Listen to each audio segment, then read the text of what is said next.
and she is talented. Here's that big skill, the full twisting back handspring to a straddle down. That was so well done. That's the skill that sets her apart from the rest of the field. In fourth position, after the compulsories, Erica Stokes starts the optional portion of her program with a 9.5 on the balance beam. Oh, we saw the first vault of Brandy Johnson with a 9.8. They take the highest of the two. And now Brandy is getting ready for her second. Brandy already has a good score under her belt. She's just trying to better that score with her second vault, handspring front with a half twist. Well done.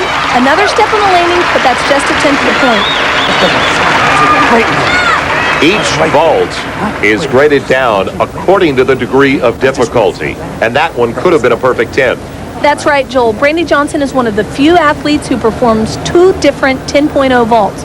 Here's her second vault, handspring front, half twist. Nice height, nice distance off the horse. Just a step on the landing. It was a nice job. That was up there what needed to be. So it seemed like it would have been tough for Brandy Johnson to improve upon a 9.8, but she did exactly that with a 9.85 on her second vault, and she's got very little margin of error because of that young lady that's breathing right down her neck. Kim Zumeskel getting ready for her first rotation on the balance beam. Good physical, good action, front, good solid, and sharp, rest of it. Bella's preparing Kim Zumeskel for a beam routine, preparing her to go out and attack this apparatus, which is exactly what she'll do. She is such an aggressive performer. That beam is almost as tall as Kim Zumeskel. She's only 4'5" at 72 pounds. Kim seems totally unfazed by the dimensions of this piece of apparatus. She's stable and consistent, which is typical of Karolyi gymnasts. They're always so well prepared. Here's her first tumbling combination, back handspring to two layouts. Stuck solid.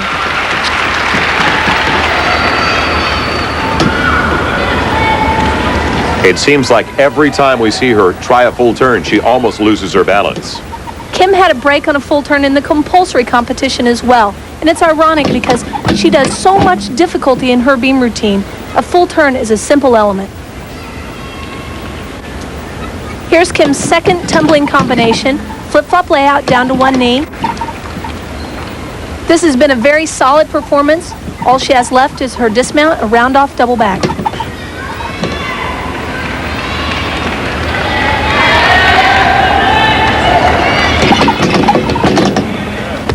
Nice. A little hop on the landing. That'll cost her about 2/10. Wasn't bad. Well, you can tell Bella Karolyi expects a great deal from his prize pupil, Christy. Did you hear that comment? It wasn't bad. No, and it wasn't bad. I've seen Kim do better, but it's a nice, solid start for the first event. This may be one of the reasons Bella was less than thrilled with that performance. Front handspring, and then she has a little break as she goes into her Sassone jump. The dismount is important because it's the last thing that the judges see, the last impression. She has a strong round off, double back, her legs are a little apart, and then she just has to hop on that landing. Kim Zumeskel has been so superb in recent months that when she doesn't do a 9.8, a 9.9 on certain apparatus, all of a sudden you've been spoiled. You wonder what's going wrong. And there's her score, a 9.675 on the beam, but Bella Karolyi let us know that he wasn't all that pleased with a 9.675 performance. And don't forget, at the same time, she's trying to catch the defending champion, Brandy Johnson. Still in the first rotation of the optional, Shannon Miller, currently in 7th position. If you thought you saw a tiny one, Christy, in Kim Zumeskel, Shannon Miller is only 4 feet 4 inches, weighing 60 pounds. That's for sure, Joel. You know, it seems funny to call it women's gymnastics when you have a look at Shannon Miller. She's just 13 years old, and she's a tiny little girl. Her degree of difficulty stacks up with the very best in the world.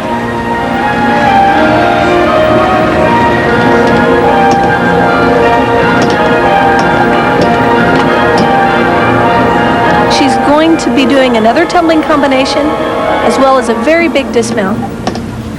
There's an aerial walkover, little break there.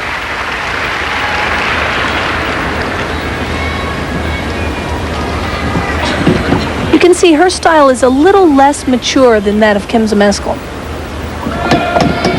So combination, layout. Well done.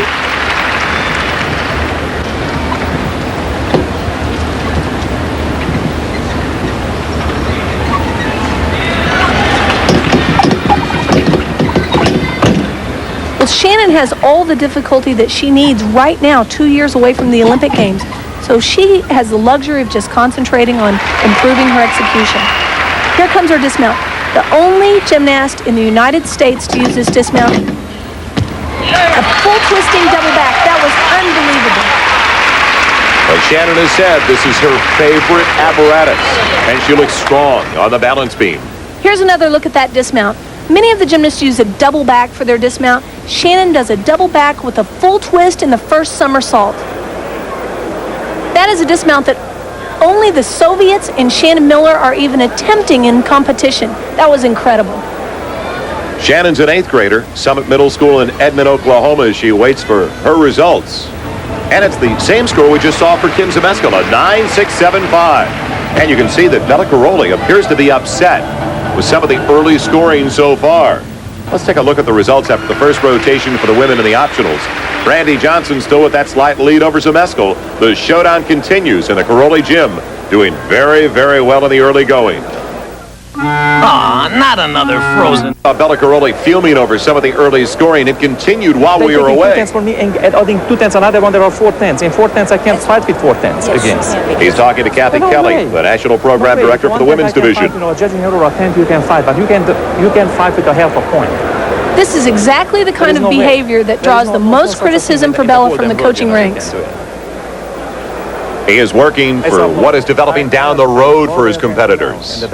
This is a strategic move on Bella's part, letting the judges know that he is fighting for every tenth. They don't interfere, I'm leaving the competition. We can't compete in these conditions. There is no way to compete in these conditions. And this is a process for Bella Caroli that starts long before they get to the arena. 7 a.m., the sun just beginning to burn, building into the steamy morning heat of Houston.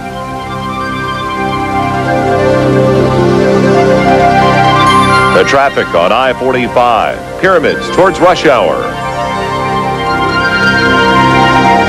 And Caroli's gym is dynamic with energy. Speed. Strong! That's big difference. No.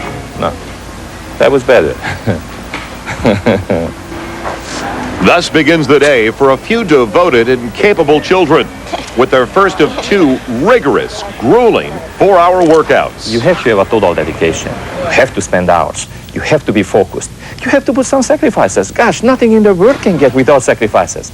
Especially when you want to get something which is the best in the world. Gosh, you have to put the most out of you. The most, more than anybody else. That's the name of the game. This drive and enthusiasm oozes from Caroli and is absorbed by his pupils, transferred by the famous Caroli bear hugs, and his consistent attention to detail that created talent, the likes of Phoebe Mills. This is the taskmaster, the coach who created stoic young athletes, attuned to his grunts and groans. His dedication has brought forth talent, like his first prodigy, 1976 and 1980 Olympic medalist Nadia Comaneci. I had confidence in him when he told me to do something, and I knew that probably it's not so good. I said in my mind, he told me, if you do what I tell you, it will be very good for you. That's why I had confidence, and I did whatever he told me. One youngster who's found confidence with Caroli is Kim Zmeskal. Kim has devoted the past 8 years to the Caroli cause. And at age 14, that equals half a lifetime. Being a native of Houston, Texas, Kim is the first of a generation of American gymnasts to come entirely through the Caroli camp. Through the years, Caroli has not only molded Kim physically, but molded her mentally as well. All the way out and go. It's within us. I mean, we're doing this gymnastics for ourselves, and we're the ones who want to be the best. And he's there to motivate us and push us and coach us and teach us what we're doing wrong. She's very disciplined. She's very obeying, as you could say that. she's different, I think, than my other two because of the way she's been trained at the gym. She's more disciplined in life. He is very intense with the kids. I mean, he wants them to be perfect all the time, even in everyday workout. Normal. Being perfect all the time is part of the Caroli technique. Routines during workouts are expected to be performed at the same level as in competition, and then are repeated over and over again. There are no surprises, no new experiences when the girls arrive at a meet. But beyond just training, there is Caroli. It comes like a reinforcement when I'm around. But I'm not really purposely doing anything, no magic, no hocus pocus. Probably they feel the strength because they know how strong and how consistent they've been working. I don't know what it is that they want to do really well in his eyes. I mean, he's like God almost, you know. All right, normal, smooth, strong, okay? Now, that's it. Exactly like in the gym, the continuing process of Bella Caroli. Final instructions. Don't do anything differently than you would normally do in the gym as Kim Zmeskal starts her second rotation on the floor where she is truly dynamic. This is possibly Kim Zmeskal's best event. She is a powerful tumbler and an absolutely enchanting personality. And you can hear that Caroli influence with the music in the background. Bella, of course, defected from Romania back in 1981. Her routine was choreographed by Geza Pozar, who also did Nadia and Mary Lou Retton's routines. You can see how well she tumbles, but now watch how well she sells this routine.